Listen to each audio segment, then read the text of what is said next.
Now, cracks are emerging within the Kenya Post-Primary Education Teachers Union, KUPPET, over the manner in which the one-week national strike was called off. Several branch leaders have faulted the Secretary General for calling off the strike without consulting them, while the Secretary General maintains that he acted within the union's rules and regulations. Brenda Wanga now reports. The strike by KUPPET came to an end last evening, and on Tuesday, students who were yet to report made that journey to start their third term of learning this year. But as the students resume learning and seek to recoup lost time, cracks are appearing in the union that called for the first ever KUPPET standalone strike. Branch leaders are taking issue with the manner in which their national leaders announced the end of the strike. If they were genuine enough, our national officials, they will have informed us early enough that today there will be a meeting that will be done between the union and the Teacher Service Commission, so that we inform our teachers early in the morning that there is a meeting and we expect something to be coming out of that meeting. The regional leaders say the strike could only have been suspended through the National Governing Council. A meeting of this organ on Sunday resolved to carry on with the strike this week, and the decision to call off the strike by the national leadership was a betrayal to the teachers' cause, they say.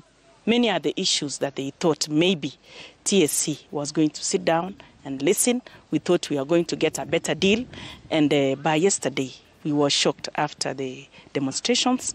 We got from the media that the strike has been called off.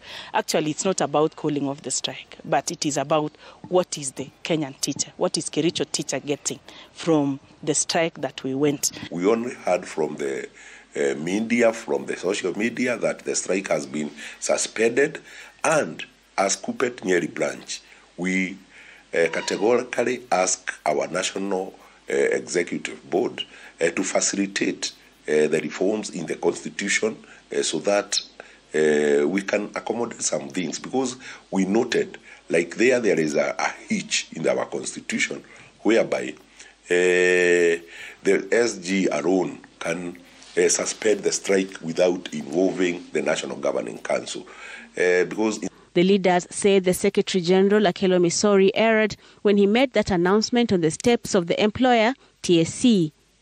Claims that Misori denies.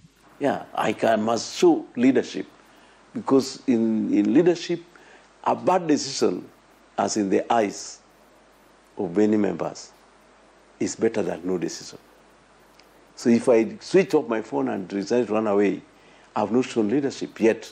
It is me who is mandated. Not everybody has the authority to even issue a strike notice. Misori maintains that the strike, which lasted for a week, has achieved a considerable portion of the demands it set out to achieve, and that what hasn't been done is in the pipeline. So whoever is disputing that, let that person, if that fellow is a lady enough, let her come here. If he's man enough, let her also come to tell me. The teachers of this country had already had medical insurance compromise. It is this strike which has brought it from 22 billion, from 11 billion, and taken it back to 22 billion. The union's leadership says in coming to the end of the strike, their legal team will register a legal consent in court on Thursday. That consent, the leadership says, covers all the issues raised in the union's list of grievances, aside from the immediate employment of 46,000 JSS intern teachers on permanent and pensionable terms.